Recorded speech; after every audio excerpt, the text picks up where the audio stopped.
Kulanti wacan daawade waxaa maanta baraha bulshada wareegaya muuqaal kaas oo ah in taliye boolis Soomaaliyeed uu la nool yahay cudurka halista ah ee HIV/AIDS. Ilaah ha ka dulqaado iyo inta qabtaba. Sida uu dhibanaha sheegay, xanuunka waxaa khasiisay xaaskiisa weliba si ku talagal ah. Sida uu dhibanaha sheegay, xanuunka waxa uu qaaday 3 bil kadib guurkooda. Waxaa la yaab noqotay ayadoo intaas dhib ah u geysatay in uu Ilaah dartiis iskaga cafiyay.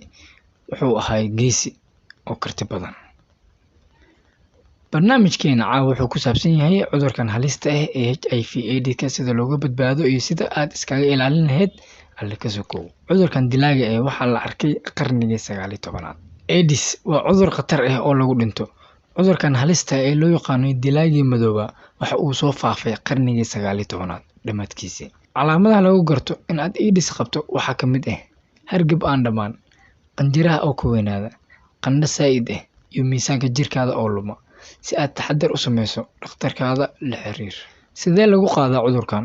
Waxyaabaha lagu qaado waxaa ka mid ah in ay galmo idin dhex marto qof qaba cudurka AIDS-ka iyo qof qaba AIDS-ka in dhiiggiisa iyo kaaga ay istaabtaan. Sidee ayaa uga badbaadi kartaa maadaama uu cudurkan sanad ka dambeeya uu sii faafayo? Si aad uga taxaddar oo waxaad sameysaa talaabooyinka muhiimka ah. Waxaad uga badbaadi kartaa in aad iska xaqiijiso qofka aad galmo la sameynayso. Anaga waxaan nahay dad Islaam ah. Waxaa naga xaaraan ah in aan galmo la sameyno qof aan Ilaah noo baneyn. Haddii aad guursanayso, haddaad tahay nin, waa inaad gabadha aad guursanaysaan isbaartaan. Sidoo kale, gabadha iyo ninka guursanayo ayagana waa inay isbaaraan. Waayo waxa ku jiro caafimaadkeena.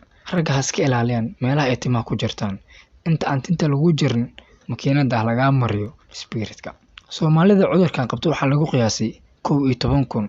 Lama oga inay runta iyo inay khiyaali tahay, balse Allah ayaa ku cilmi leh. Sanadii 2018 waxaa la qabtay kiisas gaaraya 1.8 milyan oo ruux inay ka cabanayaan AIDS-ka caalamka oo dhan.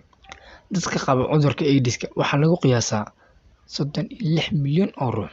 Allah subxaanahu wa ta'ala waxaan ka baryaynaa in uu Ilaah naga hayo cudurkan iyo kuwa ka xunba. Waxaan rajeynayaa in aad wax ka faa'iiday. Waxaan dhahdaa share ugu yaraan qof kale ha ka faa'iidaysto.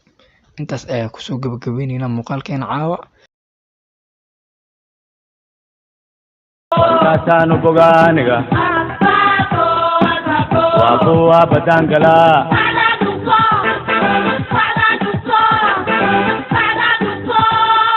balwenta yan laga bojenin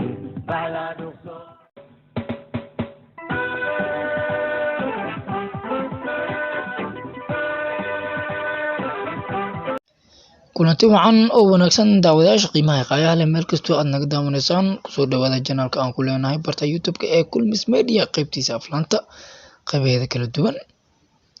Qaybta aflaanta waxay ka caawin doontaa inaad la socoto wixii ku saabsan aflaanta Hindiga haddii ahaan lahayd Bollywood, haddii ahaan lahayd Hollywood iyo musalsalada.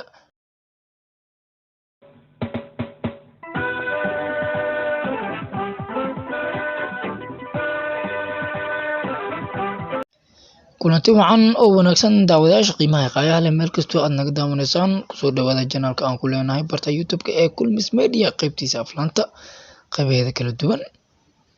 Qaybta aflaanta waxay ka caawin doontaa inaad la socoto wixii ku saabsan aflaanta Hindiga haddii ahaan lahayd Bollywood, haddii ahaan lahayd Hollywood iyo musalsalada.